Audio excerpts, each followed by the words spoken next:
salaamullaahi calaykum soo dhawaada saaxiibayaal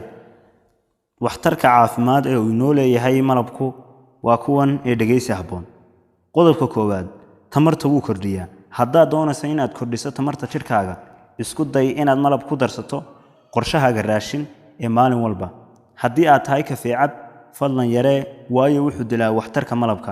malabka oo la daa'imo wuxuu si dabiici ah u sameeyaa in aad hesho tamar tusaale haddii aad rodhi marsato malab koob shaahana aad ku darsato halkaasi waxaad ku haysataa quraac dhamay qodobka labaad cuncunka dhuunta waa u daawo xabeebta waa u fiican yahay malabku haddii aad leedahay dhuun cuncun ama riixmo waa mid wanaagsan malabku waanu daaweeyaa haddii aad joogtayso qodobka saddexaad wuxuu dhisaa difaaca jidhka malabku waxa uu awood u leeyahay unugyada difaaca jidhka qaasatan haddii aad ka shaqaysid meelo jeermis badan sida jeermiska ka yimaada dadka meelaha ay yaalaan isku day in aad joogtayso shaah lagu daray malab iyo liin maalin walba xasuusnow haddii aad caruur leedahay kana ilaali cunuga yar ee 1 sano ka yar inaad siiso malab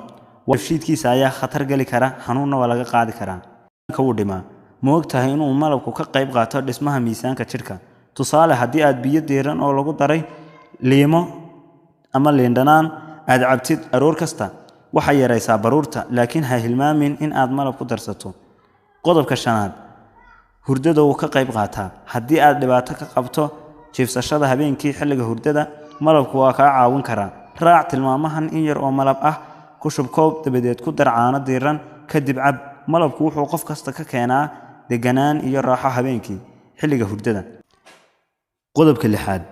dhaawaca waa lagu daweeyaa haddii aad dhaawac ka qabto meel ka mid ah jidhkaaga oo uu dhaqso kuu daawoobi waayo fadlan tijaabi in aad faashad ku shubto in yar oo malab ah kadibna aad ku dhaydo meesha iyo hareeraheeda kadib ku dhaji faashada waa jeermisdila malabku xanuunkiina uu kaa yaraynayaa waa tijaabo la sameeyey laguna guulaystay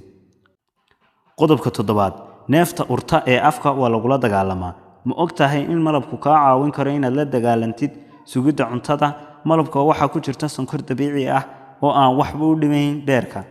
runtu waxay tahay malabka inuu la dagaalamo neefta urta ee afka ka soo baxda taasi micnaheedu ma aha in aad joojiso cadayga maalin walba taasi waa wax waajiba waxaan rajaynayaa barnaamijkan inuu ku anfacay intaynu ku kulmi doono barnaamijkan kan la mid ah waxaan igaga tegayaa wassalaamu calaykum